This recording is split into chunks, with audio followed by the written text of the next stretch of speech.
Welcome to the Hope for Parents with Struggling Teens podcast. I'm Brandon Jaffe. Join us as we explore relationship and mental health issues by weeding out the trends in the mental health industry to uncover what truly works in improving our emotional well-being and relationships. At Inspired Resolutions Counseling, we specialize in providing interventions and resources for families with teens, focusing on topics such as teen mental health, parenting challenges, and family dynamics. I'm going to talk about something a little bit different than I think what the trends are in discussing mental health and family, but that's kind of what I try to do with this podcast. And so I want to talk about what I think is one of the most powerful tools that therapists are not addressing in doing the work that we do with our clients. And in trying to support our kids and understand our kids and ourselves. What I'm talking about is a moral value alignment. I want to talk about how our morals and values and that alignment in our behaviors, actions, attitudes, beliefs, how that impacts our mental health and our mental health issues, how it maybe perpetuates them, creates them, but overall is affected by them. I want to give you a heads up. Today's episode is not going to be a list of parenting tips that you can take, and it's not going to be what maybe you would normally expect from a mental health podcast. It's more about the foundation that we're operating from. What does alignment have to do with mental health, this alignment of morals and values? I want you to start with asking yourself, are you living in alignment with your morals and values? And I think that that's a more difficult question than you realize. When I've posed this question to a lot of people, they can kind of give a roundabout way, but they've never really sat down and wrestled with it. We get our morals and values from our upbringing, from the world around us. There's some that are just inherent. I think that morals are kind of, for the most part, standard, and the values, there's definitely a difference of values depending on the community, the individual, the family, etc. If this is a question that is vague or uncomfortable, that's okay. Honestly, most people never really stop to ask it. And I would say write it down, especially if you've got kids. Write down a list of your morals and values and have discussions about it. We go through the motions and we try to make the best decisions possible in the moment. And we hope that it all adds up. In fact, I think a lot of parents assume that your kids have the same morals and values or even know what your morals and values are. Especially parents in the thick of raising teens who are struggling with emotionally charged teens, academic issues, behavioral issues, a chaotic life. This question sometimes gets lost. These concepts sometimes get lost. When life is chaotic, when the ground feels unstable beneath you, I think one of the first places to check is our internal compass. And that's, are we in alignment with our true morals and values? Sometimes we will deny or justify certain things in our life saying, yeah, these are just my morals and values, but we're not truly being honest with ourselves. We're stuck in a cycle of justification and denial. Sometimes people have to do a lot of work just to figure out their base, their real morals and values. Mental health is not just about feeling better. And I know that's a taboo thing to say, and people hate it when I say that often, but true mental health recovery is not about just feeling better. It's about being better, living better. It's about developing through the struggles a life that fits that internal compass that I'm talking about. That's not the whole picture of mental health, but it's the piece of the puzzle that I'm talking about today. There is a difference between morals and values, and they both matter. Morals are our sense of right and wrong. They're the non-negotiables. Don't lie, don't steal, treat people with respect, take responsibility, yada, yada, yada. Values are the things we say are important to us, like honesty, kindness, growing as a family, discipline, faith, creativity, whatever it might be, right? There's a whole bunch of values. But often our values can come from our morals, but morals and values are two separate but very related concepts. Now, here's the key.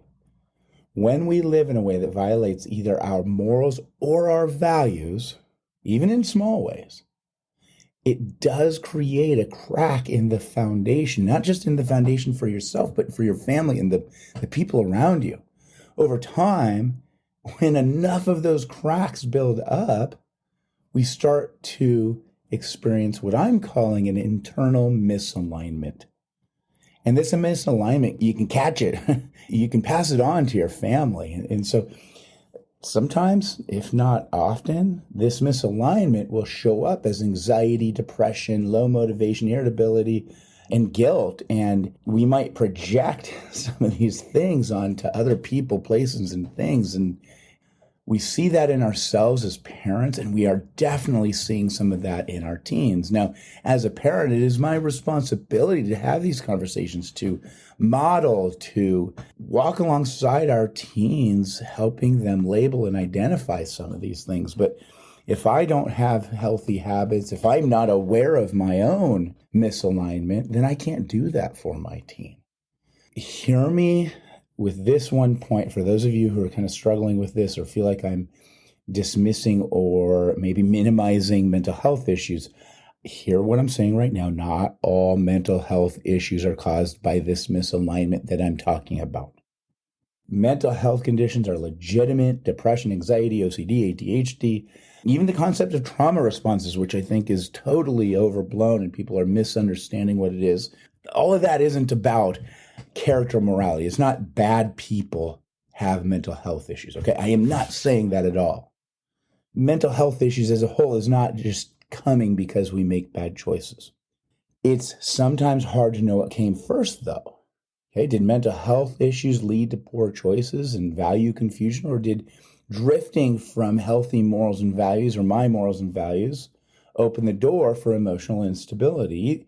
In either way, what I know is this: when someone starts living more intentionally, when they clarify for themselves and the people around them what they believe, what they value, and when they take small steps towards acting accordingly, what happens is people become more at peace even during turmoil. They feel more grounded even when they're walking through an unstable situation, and they become more capable of dealing with life on life's terms rather than almost disassociating and looking for miracles.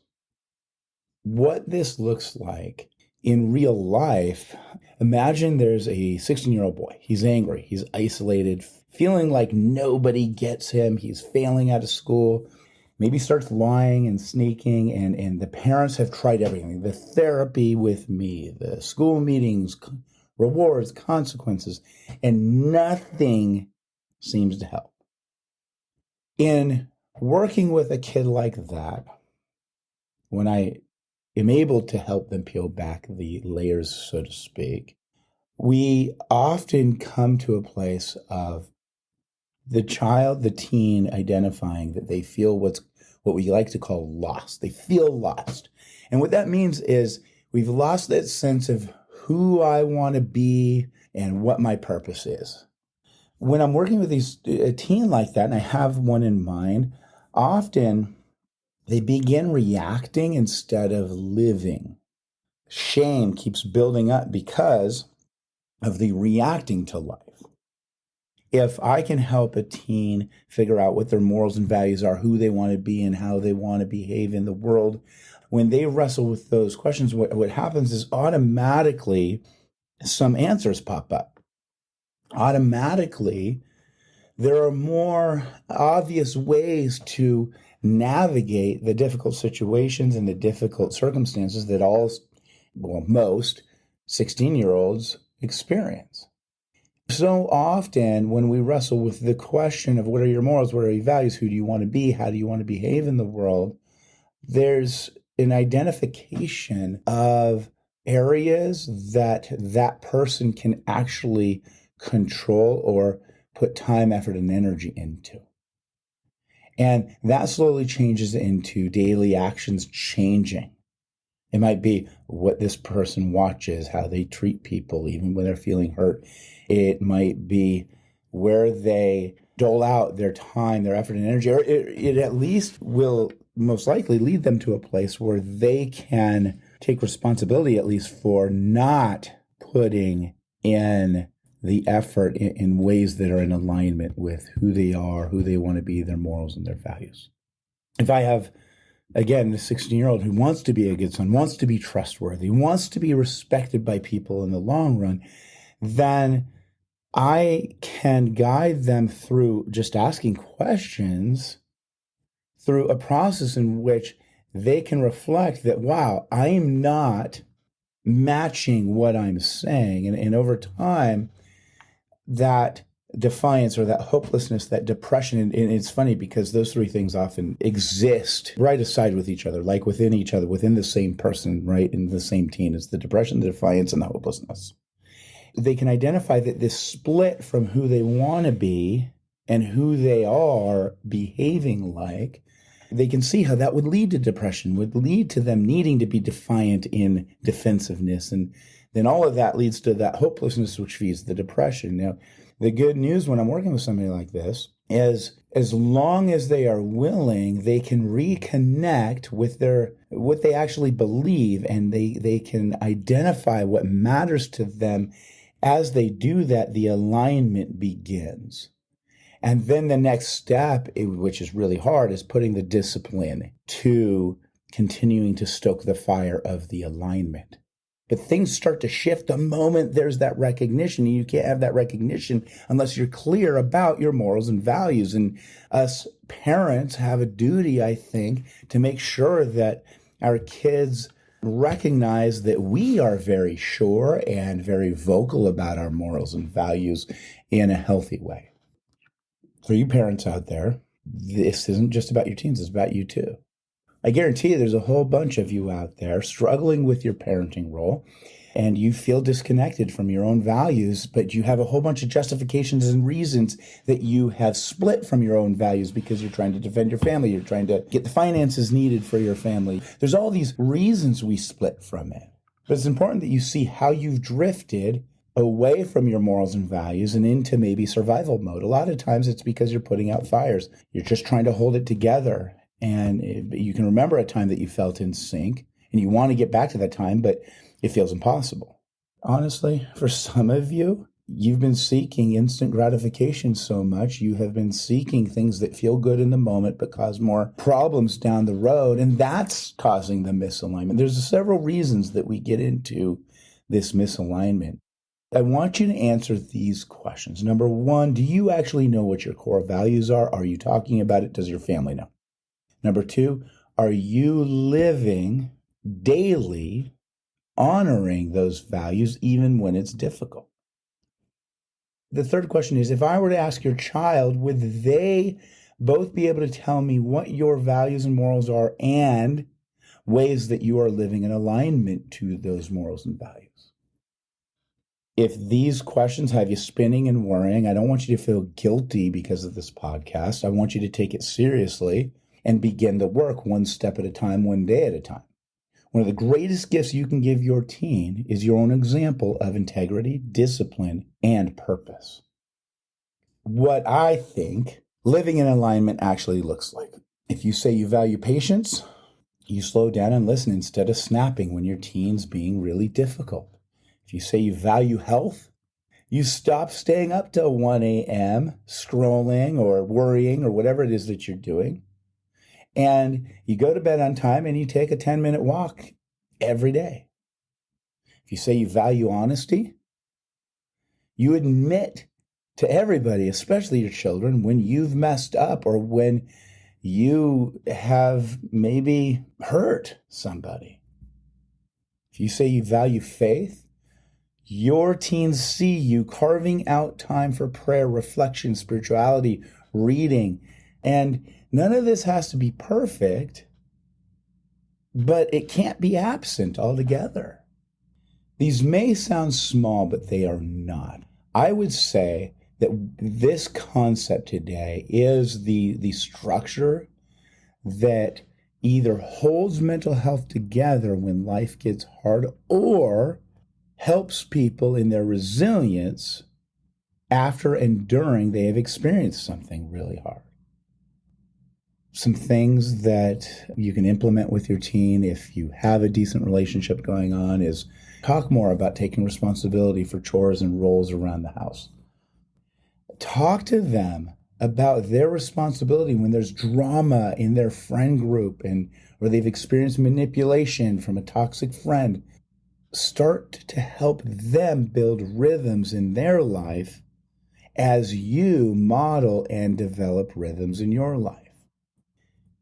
Each step towards integrity for yourself, each lesson on integrity, and each time that you provide an opportunity for your teen to take a step, these all count. And when they happen over and over again, the difference in the mental health of a family, the shift in mental health is just absolutely astounding.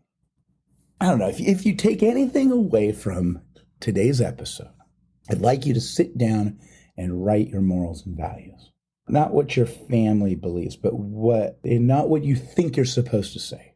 I want you to write down what you believe regarding right and wrong right now. That's your morals. I want you to think about what you actually value and make a list of those things. And then how are you living that out? What do you in your mind think your values are? And then what would somebody say your values are if they were on the fly of the wall of your life, watching everything you say and do?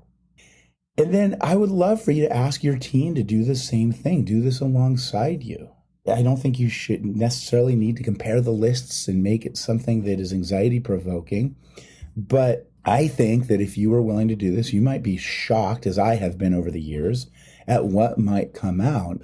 If you're able to do this in your family, try to have some more conversations, maybe some regular conversations about alignment that don't bring shame, don't bring punishment, no expectations for perfection, but gets the conversation started in a really safe way. And for you parents out there, I want you to ask this every day. How I'm behaving, what I'm doing right now, is it bringing me closer to who I want to be or further away from who I want to be? Just to kind of close us out, I want to remind everybody that mental health is not just about treating symptoms. It's not just about the DSM. It's about creating a life that makes sense, that brings more contentment, that feels honest, that reflects your values and your purpose. Your purpose for you, for your teen, for your family. And so if you're stuck in a place where things feel really chaotic right now, or maybe you're watching your child totally spiral and get more and more lost, maybe right now, this week, don't reach for another mental health technique and for another book. Go deeper. Clarify your values. Build some routines for yourself and your family.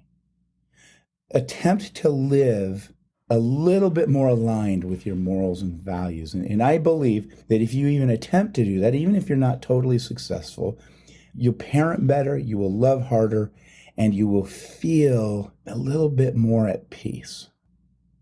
If you do this, you're doing the work that matters. And if this episode resonated with you, I'd really love for you to share this with a friend. Maybe even find a way on a platform to leave a review. If you enjoyed this episode, please keep listening to us. So remember, there is always hope for your family. The Hope for Parents with Struggling Teens podcast is an Inspired Resolutions production. Hosted by Brandon Jaffe.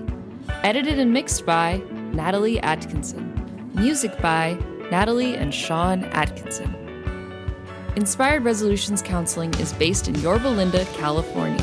Whether you're interested in joining our group, seeking therapy services, or exploring more of our resources, you can find us on our website, Instagram, Facebook, or YouTube at Inspired Resolutions Counseling.